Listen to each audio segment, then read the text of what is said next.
All right. So, of course, this lesson is definitely entitled. I wanted it to be like a discussion type of lesson, but nonetheless, this lesson is entitled Black Lives Matter, right? So it's not dealing with the Black Lives Matter movement in particularly that they're going to be that you see today, but it is kind of the answer to the question of pretty much like, how can I put it? Why is it that why is it that our people, hate the so-called white man so much? Why is it that, they not worried about the violence that's going on in their own communities? It's a bunch of hypocrites. Well, of course, in some ways, you know what I mean, brothers and sisters, that's right, that feel that way, right? How you gonna sit there and protest against, racial violence from, the opposite race, right, like the Caucasian, or not deal with the racism that's, the interracism that's going on within your own community, right? The black on black crime and so on and so forth. Hispanic, y'all know how that goes.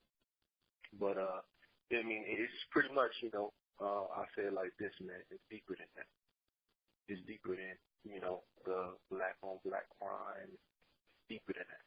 You know what I mean? There's a reason why, our people feel some type of way about this so-called white man, right?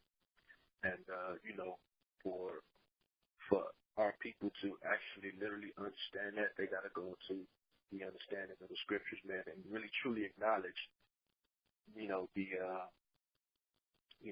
the scriptures and what they say, man, about, our brother Esau. All right, put it to you that way. So, of course, to open up to the book of Jeremiah, chapter 30, and we'll get verse 7, and we'll deal with this one real quick.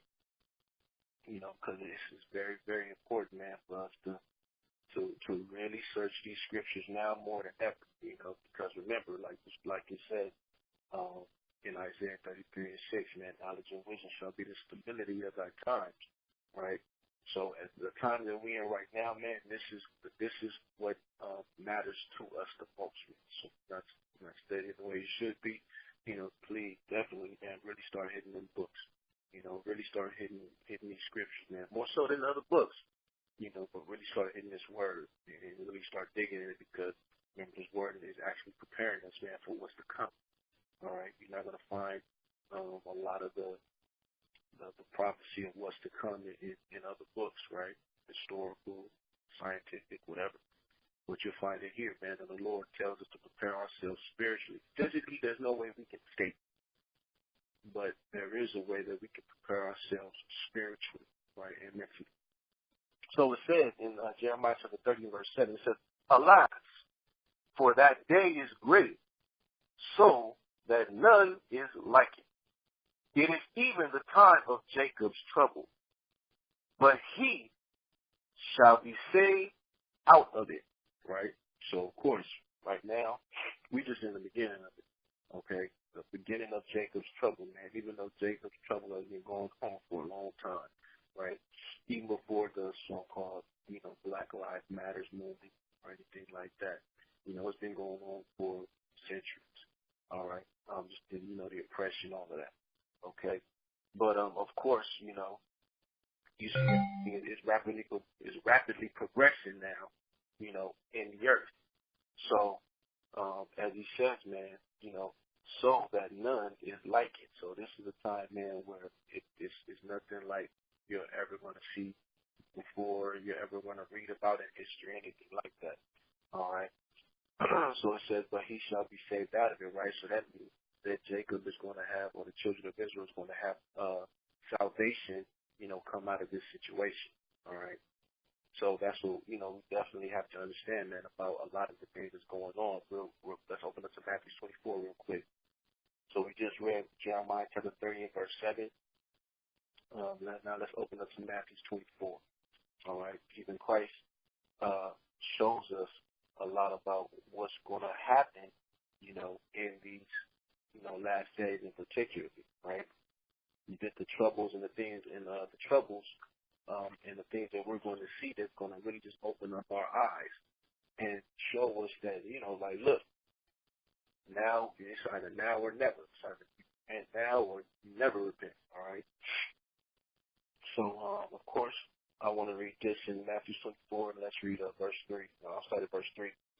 So it says, And as he sat upon the mountain of Olives, the disciples came unto him privately, saying, Tell us, when shall these things be, and what shall be the sign of thy coming and of the end of the world, right? So, of course, that's very important for us to be able to understand as well. When is when is the second coming of Christ going to occur, and also, what dispensation of time is just going to take place in, right? So, of course, we know that Christ, he hasn't come, he hasn't returned yet, like so many others want to, sit there and believe and all of that, right? But we know for sure that when he gives us that sign, right, the sign of thy coming and the end of the world, when we already know, according to the book of 2nd Ezra, chapter 6 and verse 9, where it says that for Esau is the end of the world, and Jacob is the beginning of it that followeth, right? So key into that, that's very important, right? So he said Esau is the end of the world. So, of course, we know who the biblical Edomites are, or the Edomites are biblically, all right? So, which is, they're your Caucasian peoples, all right? So, as you see, they're in control. They're pretty much, they have power over everything globally now, all right? So they're in control of everything, man. So it's showing you, man, that prophecy's reigning supreme right now. It's because we see that this white man is in absolute and complete control of everything now. Though he's losing his grip slowly but surely, but nonetheless, he's still in power, right?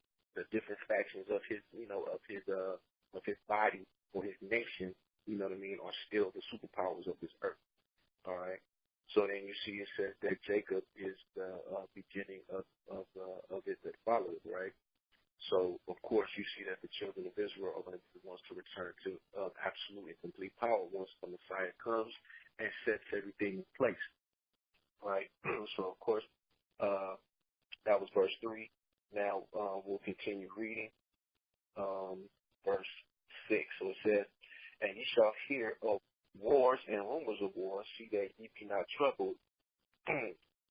For all these things must come to pass, but the end is not yet, right? So we see that these things are coming to pass. You see the wars that are occurring, the wars that, all nations, man, are over there lining up in the valley of Jehoshaphat, right? Or in the Middle East. They lining themselves up, man, for the destruction that the Most High about to put on them, all right? So, of course, Christ said, man, see that we be not troubled, because all of these things have to happen. All right. So he says, For nation shall rise against nation, and kingdom against kingdom, and there shall be famines and pestilences, earthquakes in diverse places, right? So, of course, that's pretty much self-explanatory. You see all of that, occurring now. The earthquake in Japan, the earthquake in Haiti, the tsunamis, all of those things, the different destructions, man, that's occurring in the face of the earth as we see it, okay? He says, verse 8, all these are the beginning of sorrows, okay? So all of these things, man, are just the beginning of the many sorrows, that, Jacob is going to have to endure as well, all right? Not only is the Most High punishing the nations, right, but remember, the vast majority of our people are going to be destroyed too, okay? To where it's only the righteous that will be preserved from, the final destruction, all right? So just keep those things in mind too, man. So, as it says back in that Jeremiah, alas, for that day is great, so that none is like it, it is even the time of Jacob's trouble, but he shall be saved out of it. All right. So we'll be saved out of the many trials and tribulations, or the tribulations that occur on the face of this earth. All right. So as you can see, man, a lot of the trouble that Jacob is going through now is police brutality, right? The police brutality, man, that you see happening, all throughout the United States of America, right? So you see that there was three young ladies that started the whole Black Lives Matter movement, or they say that they were the ones who started it. Of course, you see that the movement is being funded by a so-called Jew. Man, his net worth is done at like $24.9 billion, right? And he funds the whole Black Lives Matter movement. Like he gives up about like almost $33 billion. So, it's a pretty much a very well funded organization, right? But it's still not bringing forth any type of solutions for the people. All right. So, it's funny, man. It's like if you look at a lot of the history of the oppression in which our people went through in the past, man, you'd be like, damn, history repeats itself like crazy, right? And I'll show you a little bit of that too, dealing with our discussion. But first off, let's go to the book of Deuteronomy, chapter 28. Deuteronomy 28. Deuteronomy chapter 28. And we'll start at verse 15. And it says, "But it shall come to pass, if thou wilt not hearken unto the voice of the Lord thy power, to observe to do all his commandments and his statutes, which I command thee this day, that all these curses shall come upon thee and overtake thee." Right? So, of course, Israel as a nation, we did agree to the covenant of the Lord, right? When you read Exodus 24. And you'll see that the Lord had consequences for us breaking his covenant, right? So, the Lord shows you in the, verses 14 on up to verse 1, he says, he'll bless us, man, abundantly, But then 15 on down, he shows you that curses will come upon you once we leave those commandments, right? So a lot of the things that you see today, you know what I mean, it's pretty much, man, the curses of Deuteronomy 28 still in effect. Live and in effect, man. From, the spiritual ignorance, the homosexuality, the rape, the murder, the incest, all of those things, man, still comes from, the curses, man, which are found here in Deuteronomy 28 taking place upon our people, even the police brutality that you see a lot of our brothers and sisters are going through. All right, not just the black community, but also the Hispanic, and the Native American community, right? The Native American and Hispanic community is some of the most downplayed. They have some of like the most downplayed, how can I put it, like events, or reports of police brutality. You see that with the black community, man, it's broadcasted worldwide, right? But for 10 tribes, it's like, man, they sweep it up under the table, or you don't even hear about it at all, And I'm like, I've seen videos on Facebook and all that, man, where a 10 tribe man gets gunned down by an officer. The 10 tribe holds up his shirt, has nothing on him, and the police officer still, puts about 4 or 5 holes in it, man, handcuffs him. And the brother be laying in a pool of his own blood, man. So, but you don't hear about nobody going up in arms about that. You know what I mean? None of that stuff, man. So, they still try to make sure that they keep that difference or that separation, out there too, man, spiritually, amongst the nation of Israel as well. All right. So let's read on. All right. So verse 16, and it says, "Cursed shalt thou be in the city, and cursed shalt thou be in the field." So, as it's showing you here, man, it says the Lord said, man, the first thing that's going to happen is it says you're going to be cursed in your city, right?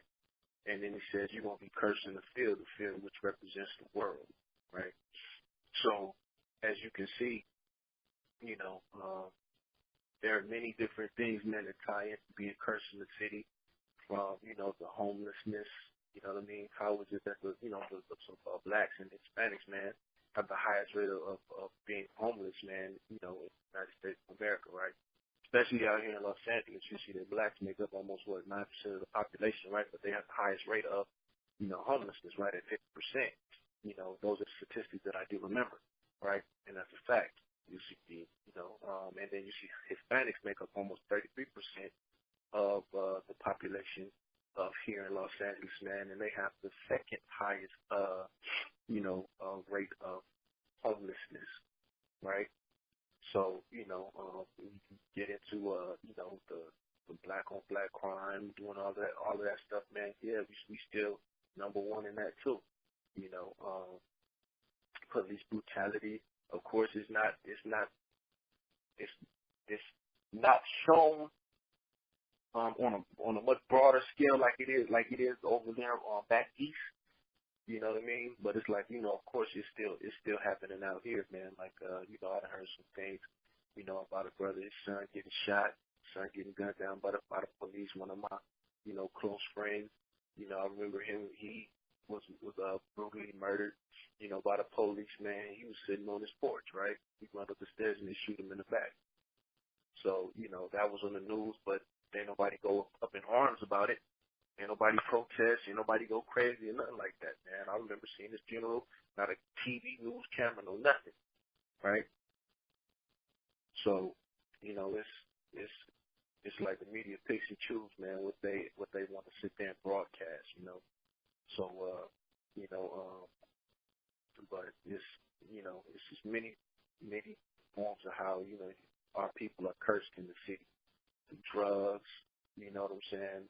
The filthy living conditions, all of that stuff, man, goes into being cursed into the city. All right. So, then being cursed in the world, you can go throughout the world, man. You see some of the most impoverished cities, man, contain Israelites in them, right? North, South America, Central America, you'll see that some of those places, man, have some of the worst living conditions for blacks, you know what I'm saying, Hispanics and Native Americans, right? You see here in the U.S., Native Americans live on some of the poorest land in the United States, right? They were put on reservations are nothing more than just concentration camps, right?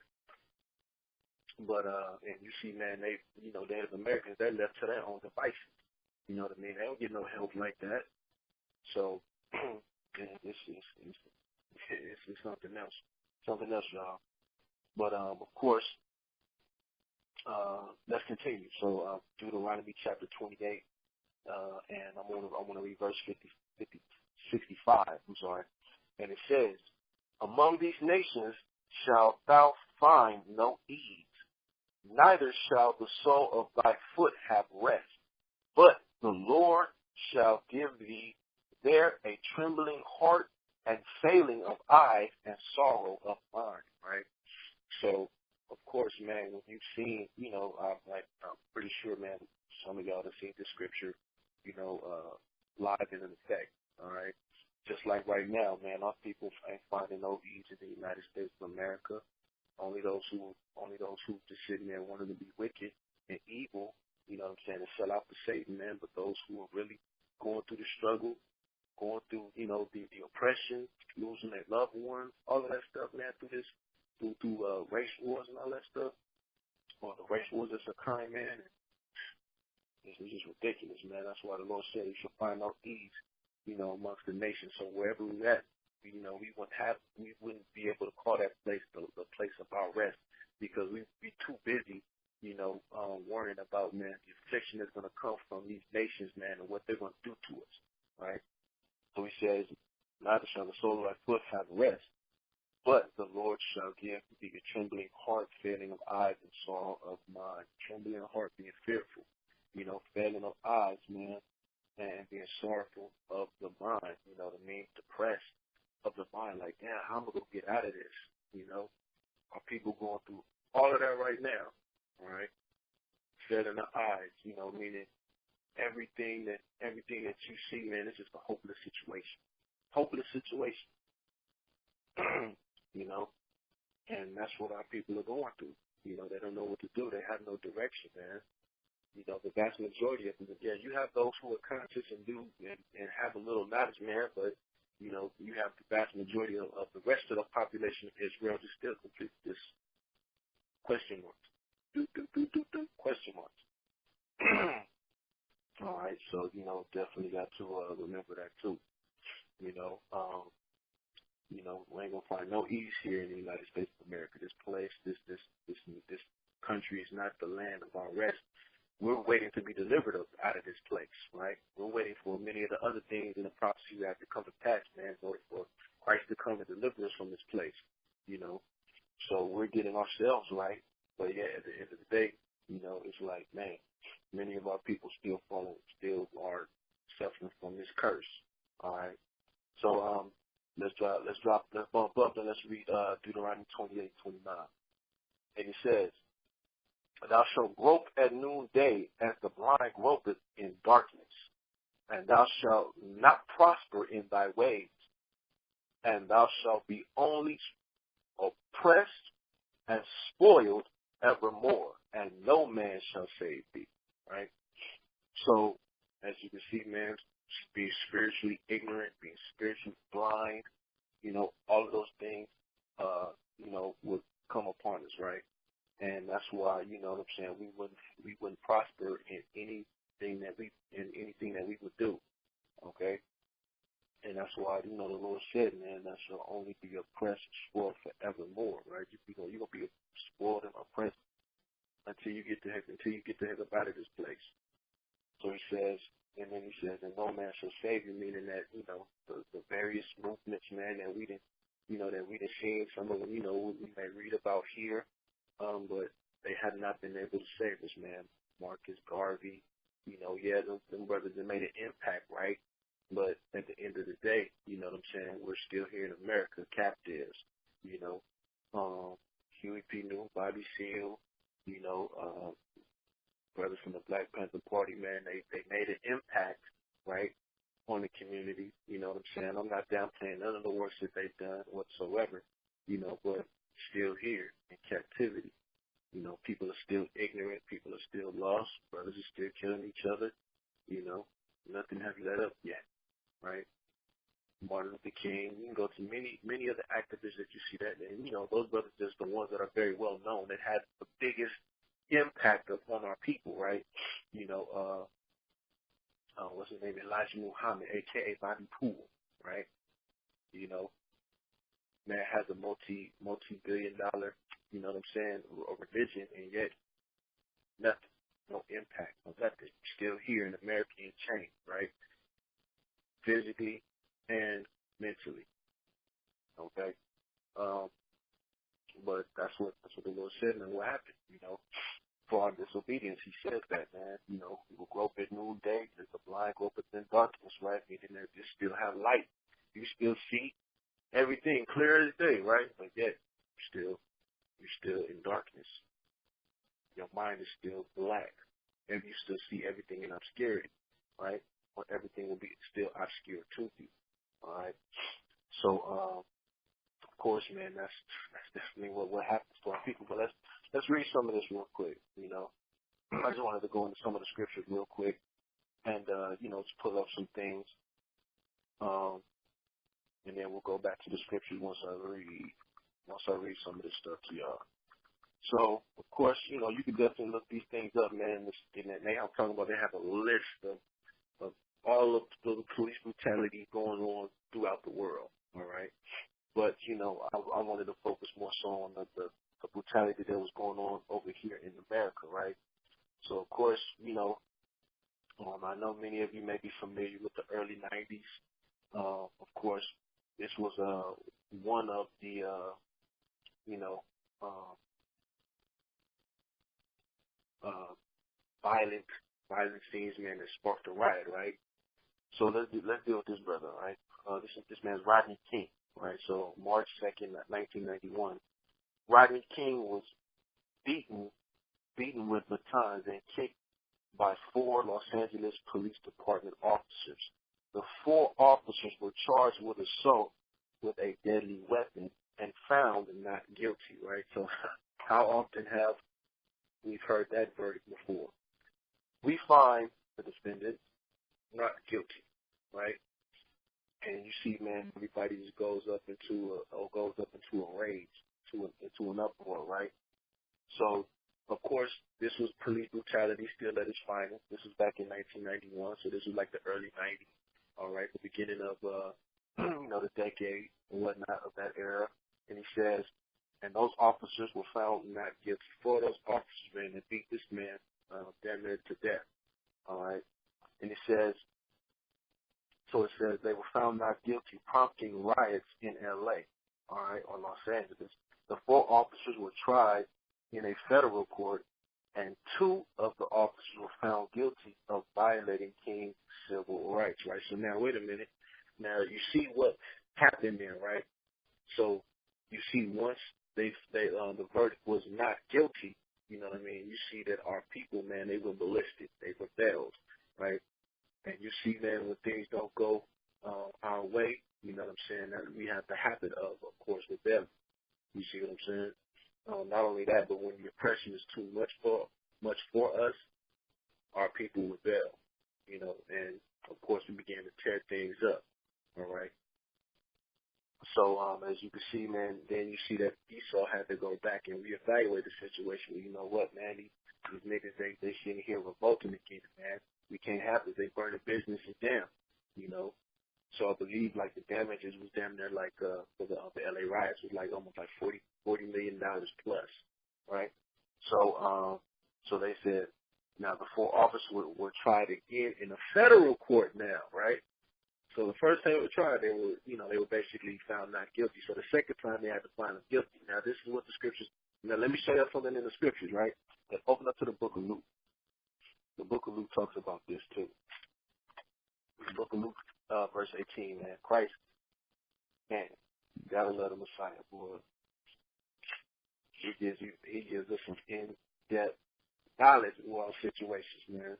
So let's get this. Luke chapter 18, and we'll read verse 1. And it says, and he spake a parable unto them to this end, that men ought always to pray and not to faint, right? So this is the reason he was about to break this parable down to our people, right?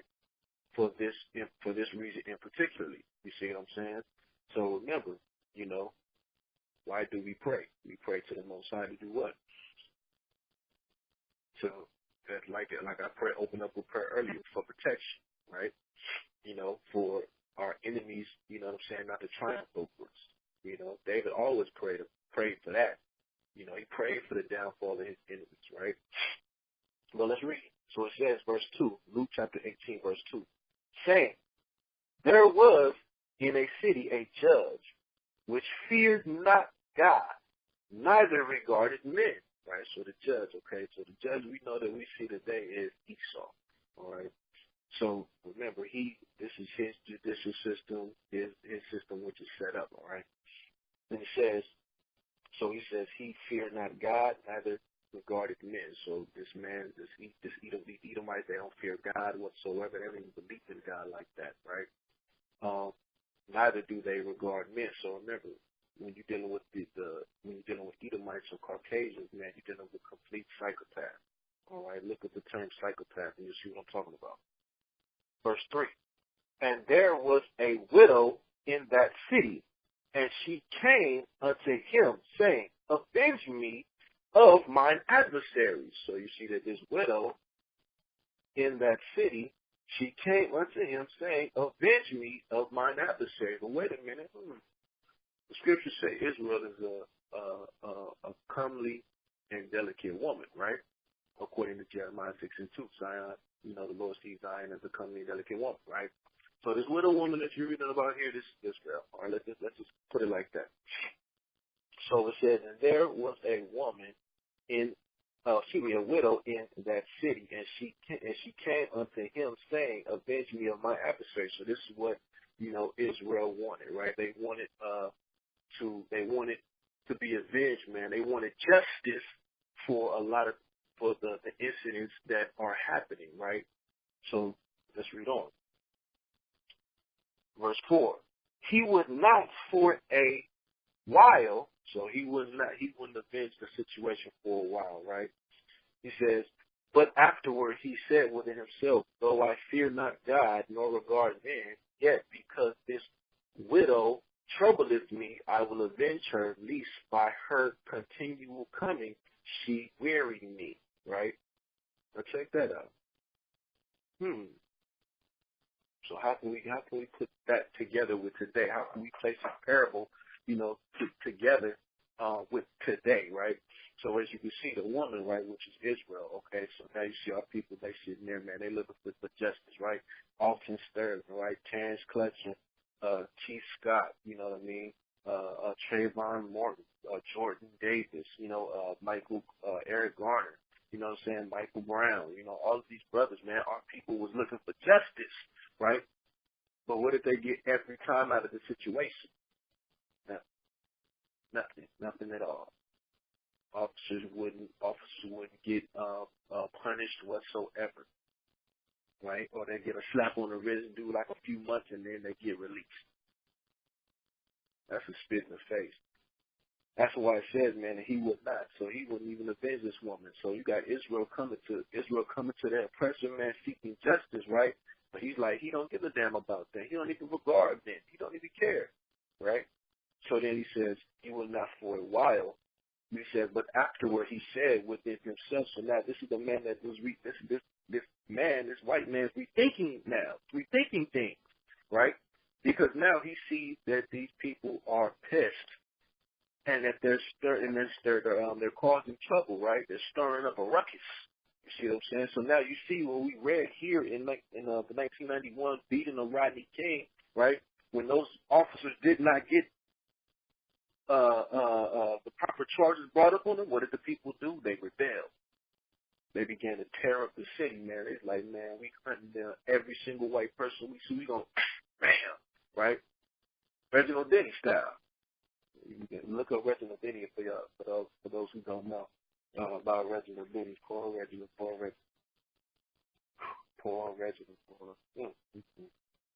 But definitely look that up. So of course, so afterwards he said within himself, though I fear not God nor regard men, yet because this woman troubleth me. So Israel troubles, Esau. All right, we sitting there continually coming to him, man, like, look, man, no justice, no peace. No justice, no peace. Black power, no justice, no peace. You know what I mean? Just imagine that's coming at his doorstep night and day. Now he got to make a decision. Like, man, you know what, man? They tearing up our cities, man. They done already tore up. Man, they done already busted a few of our people in the head. All right, well, you know what? We're going to have to retrial this. Let's give them what they want. We'll indict these men. Let's retrial, right? So that's the, how can I put it? That's like, their way of actually, trying to fix the situation temporarily or put a Band-Aid over it, right? Give them what they want, and then they'll stop doing what they're doing. They'll stop rioting. They'll stop protesting once you do it, right? And our people did. They did. Right? So, once those men, they said, once they were found guilty, everybody went back to their normal lives. You see?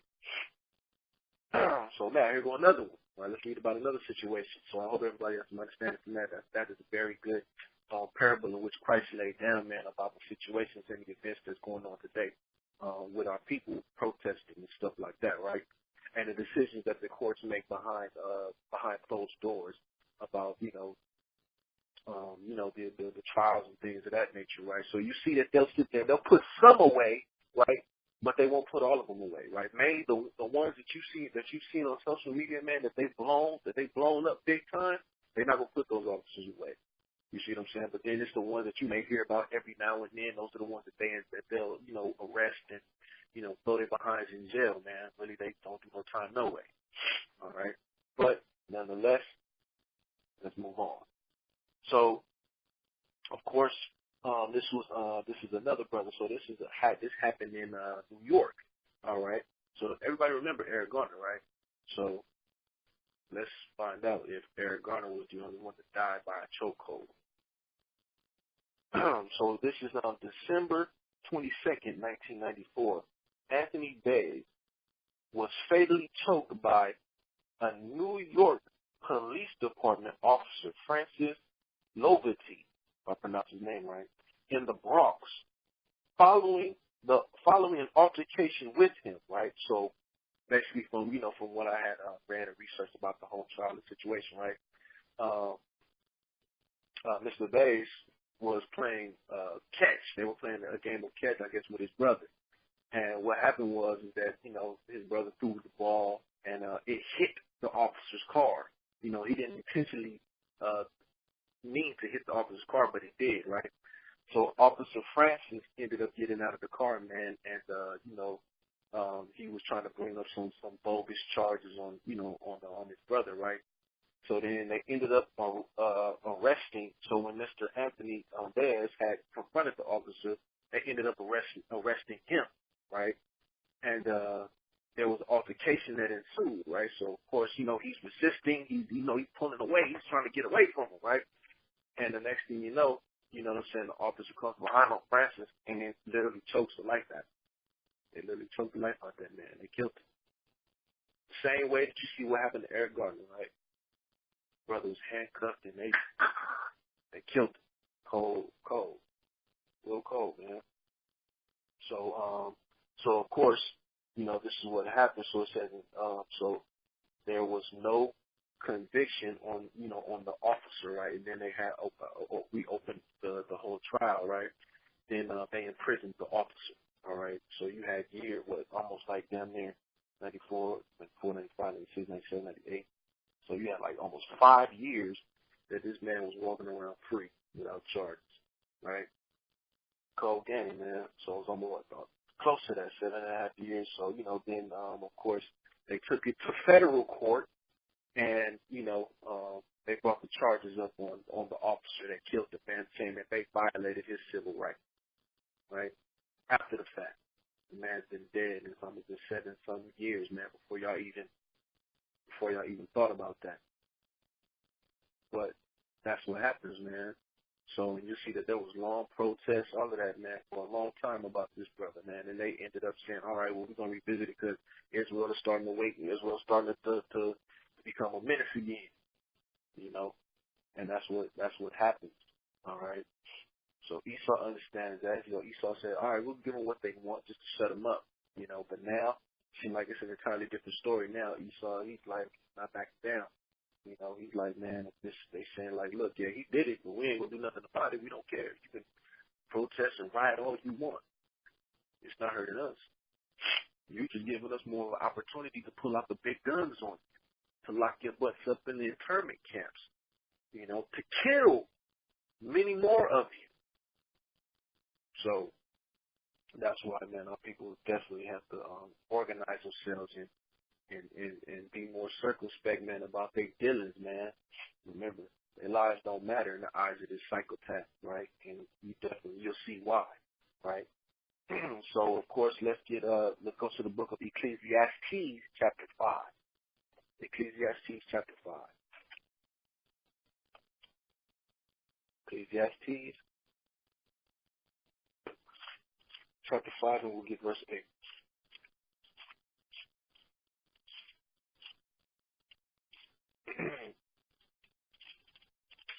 And it reads, if thou seest the oppression of the poor and violent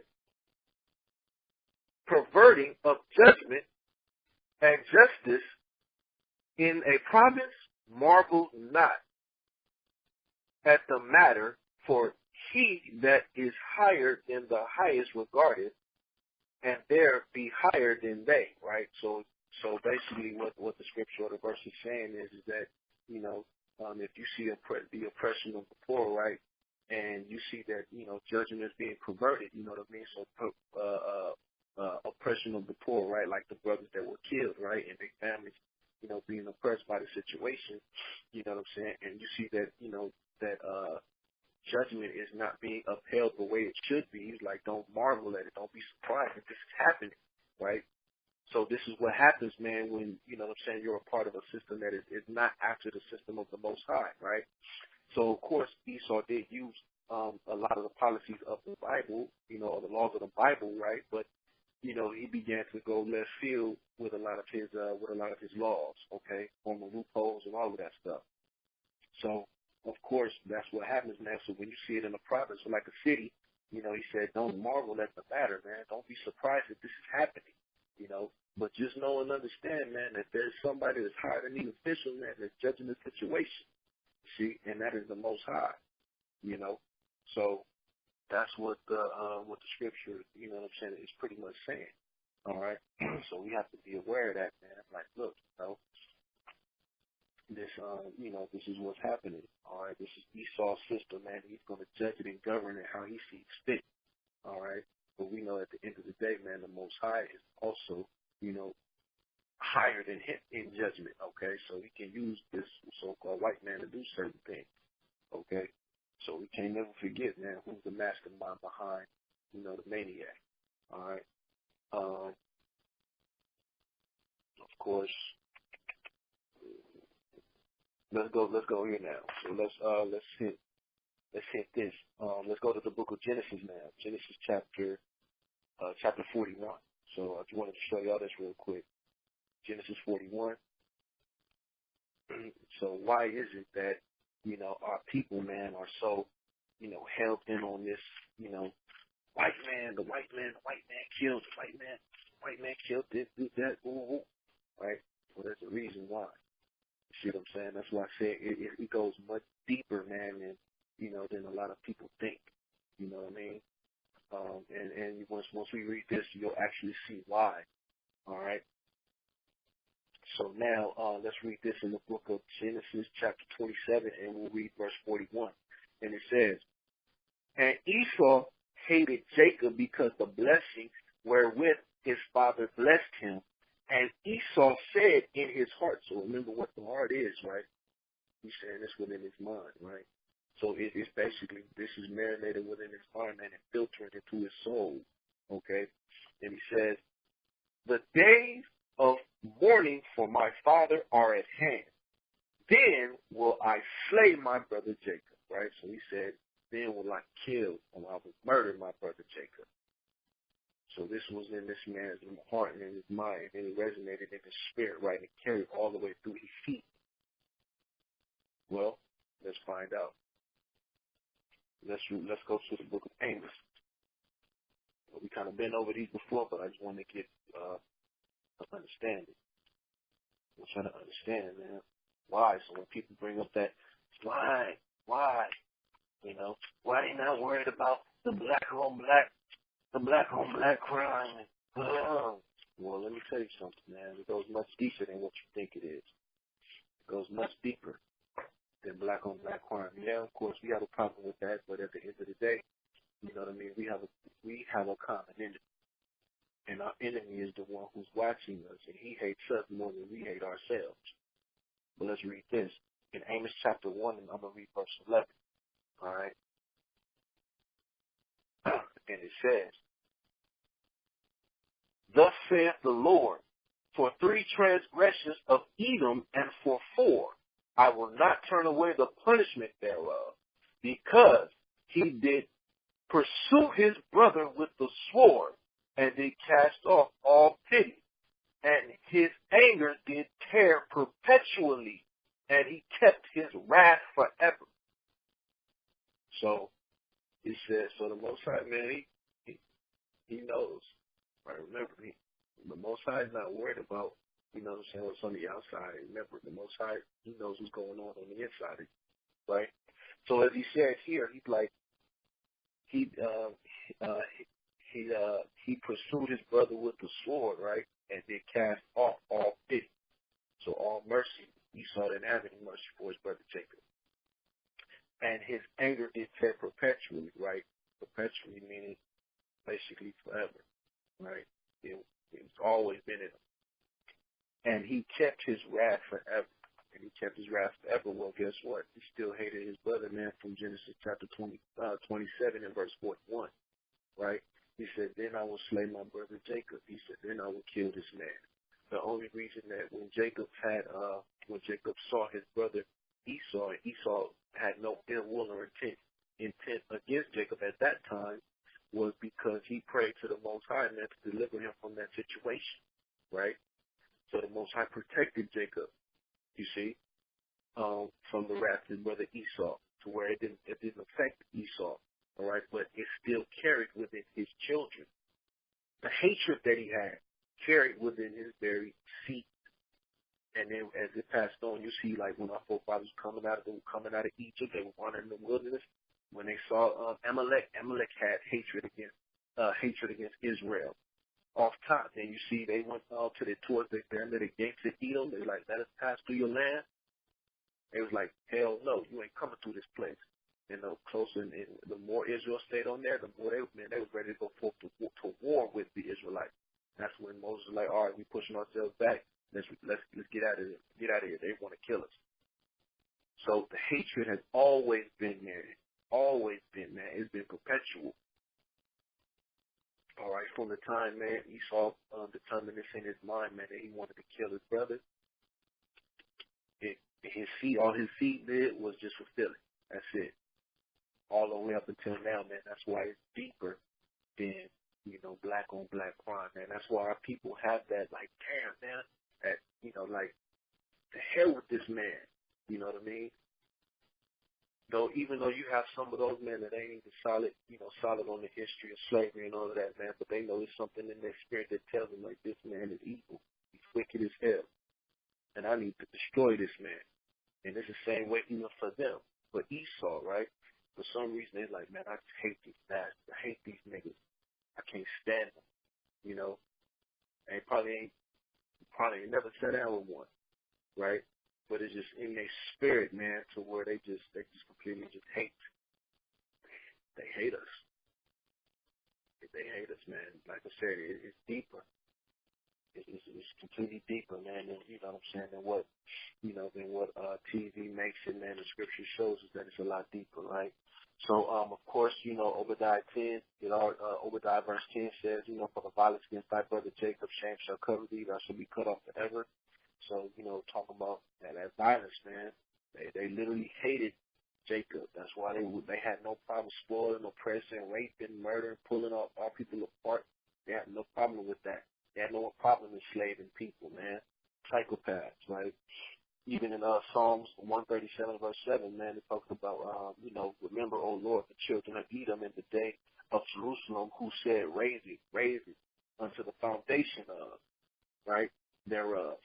So when you're dealing like with that, man, it was like when Jerusalem was being destroyed by the Babylonians, Esau was right there talking about, hell yeah, destroy that city, man. We hate them Israelites, them. That's the type of hatred, man, that they carried for us. All the way, we can go to the Greeks. The Greeks hated the Israelites. Then even beyond the Greeks, man, past the Greeks. We can go into Rome. Rome hated Israel, going all the way down to, to slavery, the Spanish conquistadors, how they had animosity, hatred towards the Native Americans. That was like, man, that was some of the most vicious, most disgusting type of brutality, man, that you read about what the Spaniards did to the 10 tribes that was over here, and then what the English was doing to the so-called Negroes, man, and the Portuguese, man, how they was brutalizing, man, our people, man, on their way here to the America. Cold, but that's that hatred, man, that was just completely in their heart. All right. So now I'm gonna read to you guys just some of the violent riots that have occurred, man. So, do Black Lives Matter? No, not at all. Just being 100 with y'all, Black lives do not matter. Not in the eyes of our oppressors. Not at all. They psychotic, man. They can care less if you live or die, man. They'd be happy without you here, because they know that their kingdom got to come to an end. So, what better way to than take as many of them so-called jokers as they can, right? But this is dealing with the Watts riot of 1965. So it says, let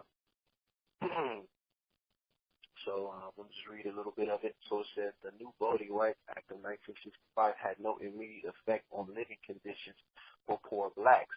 A few days after the act became law, a riot broke out in the central Los Angeles neighborhood of Watts, like Harlem. Watts was an impoverished neighborhood with very high unemployment. Its residents confronted a largely white police department that had a history of abuse against blacks, right? So not only, remember, man, not only are people being oppressed, not only, they can't find no jobs to provide for their family, they got to go out and try to get over on their own brothers and sisters or whatnot, or whatever the case may be. Then they got to deal with, a racist police force, right? That's just big on just abusing them. You see what I'm saying? So now you have just our people, man, basically backed into a corner, until they just have to come out, man, and say, hey, enough is enough. Enough is enough, right? So it says, so let's read on. So it says, while arresting a young man for drunk driving, police officers argued with the suspect's mother before onlookers, right? The spark triggered a massive destruction of property through 6 days of rioting. 34 people were killed and property valued about almost $30 million was destroyed, making Watts riot among the most expensive riot in American history, right? So now check this out. It says, with black militancy on the rise, ghetto residents directed acts of anger at the police. Black residents growing tired of police brutality continued to riot. Some young people joined such groups, such as the Black Panthers, whose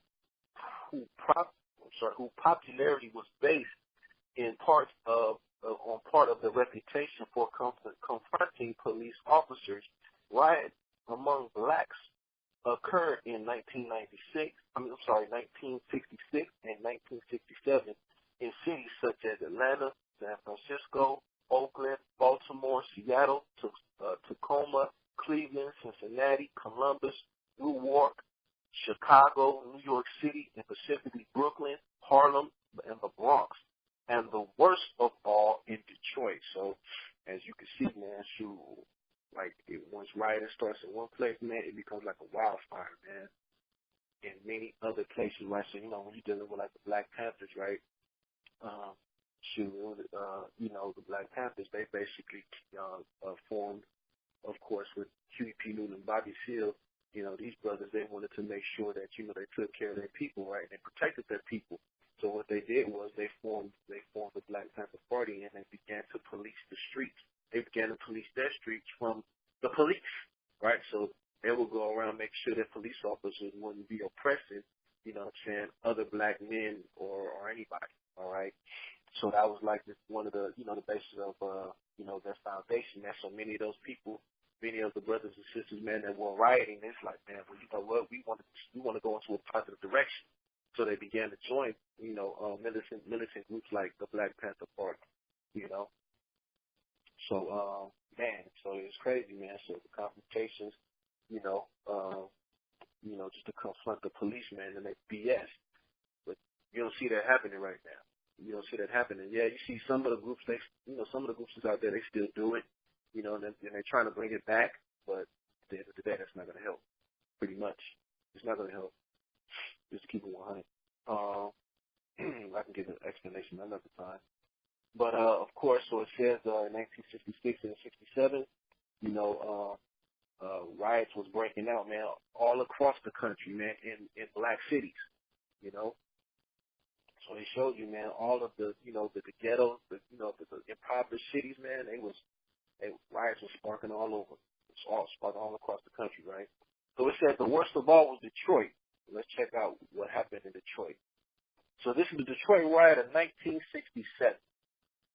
In Detroit, a large black middle class had begun to develop among those African Americans who worked at ununionized jobs in the automotive industry. These workers still complain of racist practices. Concerns which the United Auto Workers channeled into bureaucratic and ineffective grievancy procedures. So they made grievancy laws for that. They felt racism was being practiced, and they made those grievancy laws. He says white mobs enforced the segregation of housing up through the 1960s.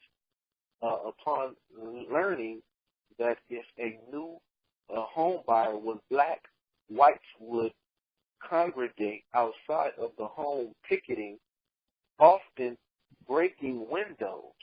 So you see, man, that these whites, man, they like, look, you know, it's like, hey, you see blacks, you know what I'm saying? They are neighbors, and guess what? We gonna sit outside, we gonna pick, we gonna pick it, get these niggers out of our neighborhood. You know, and they was like, man, they just throw bricks in your windows. I know many of y'all may have seen, like, remember the Titans when they throwing bricks? They threw a brick in one of the coach's windows because he was like the first black coach for that area. You know, all of that stuff, man. So it says, breaking windows, committing arson, meaning they were setting stuff on fire, and attacking their new neighbors, and their neighbors sort of physical violence, man, just like their fathers did. You know what I mean?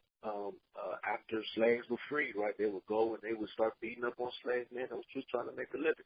You know, or freed slaves that was trying to make a living, right? Same thing, man.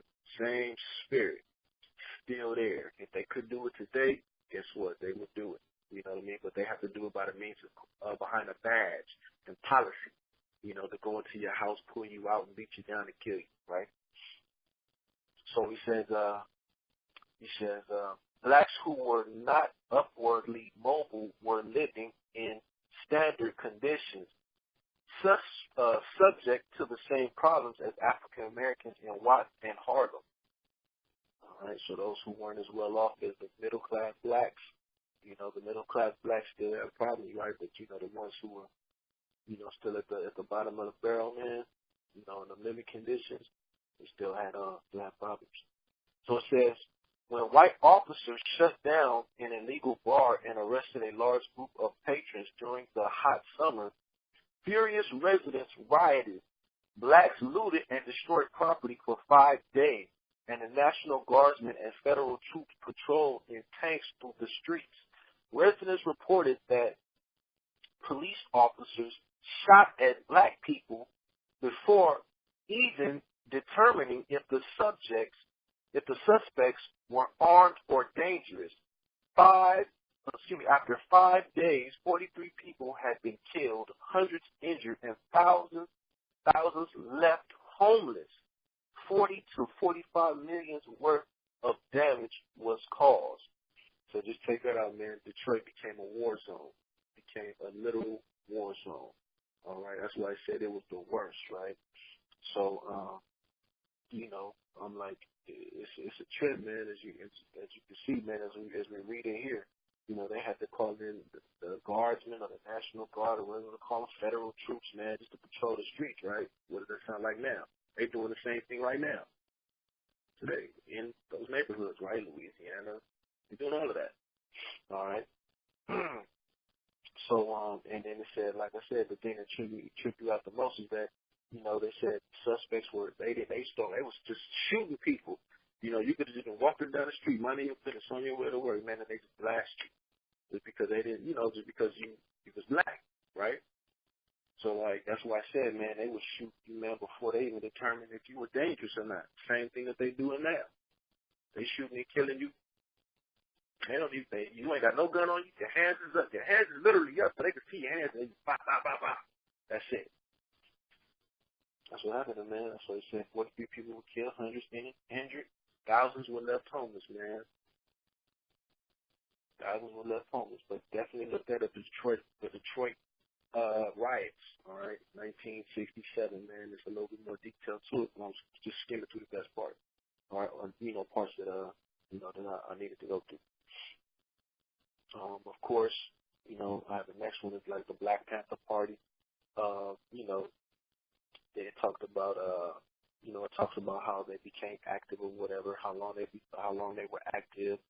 The thing is, man, as that movement started becoming powerful, man, you started seeing Esau had to basically infiltrate just to destroy, so they had to destroy from the inside out. So pretty much, man, you know, they had to deal with like it's called Project COINTELPRO, right?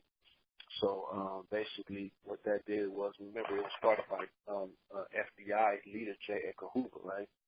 So he called the Black Panther Party one of the greatest international threats, or how can I put it? The greatest threat to internal security.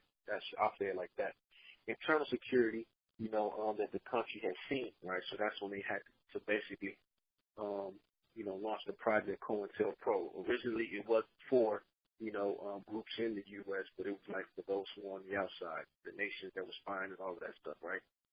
So pretty much, man, it was like, wait a minute, we have greater threats here in the U.S., right?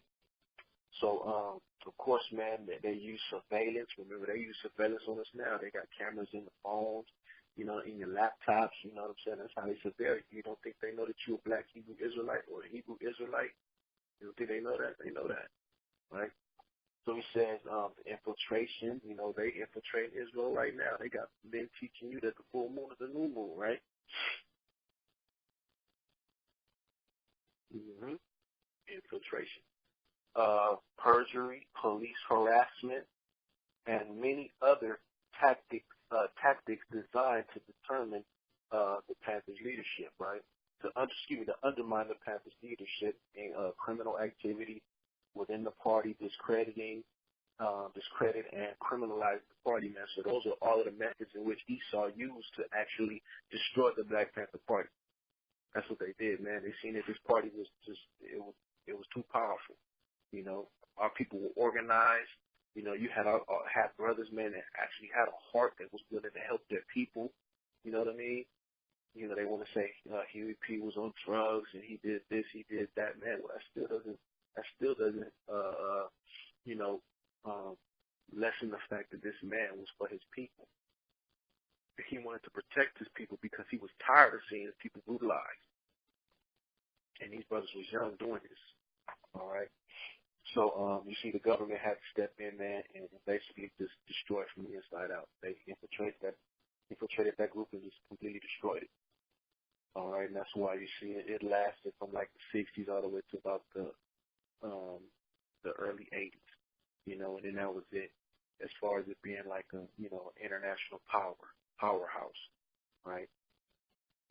So, of course, there were other movements like the Black Power movement, man.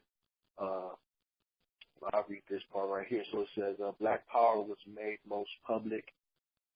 However, the Black Panther Party which was founded by Huey P. Newton and Bobby Seale in Oakland, California in 1966. This group followed the ideology of Malcolm X, a former member of the Nation of Islam, using a by any means necessary, approaching to stop inequity. They sought to rid African American neighborhoods of police brutality and create a 10-point plan amongst other things. So, as I showed you before, that was about that people, man. So it's one more I want to get to you guys, and this is dealing with basically one of from what I read, man, one of the bloodiest, riots in U.S. history. This one's called the Tulsa Riot, right? So, of course, I'm not going to read all of it, but I'm just going to read some of it, all right? So, of course, it happened in Greenwood, Tulsa, Oklahoma, all right, May 31st to about June 1st, 1921. We're going to start. So it says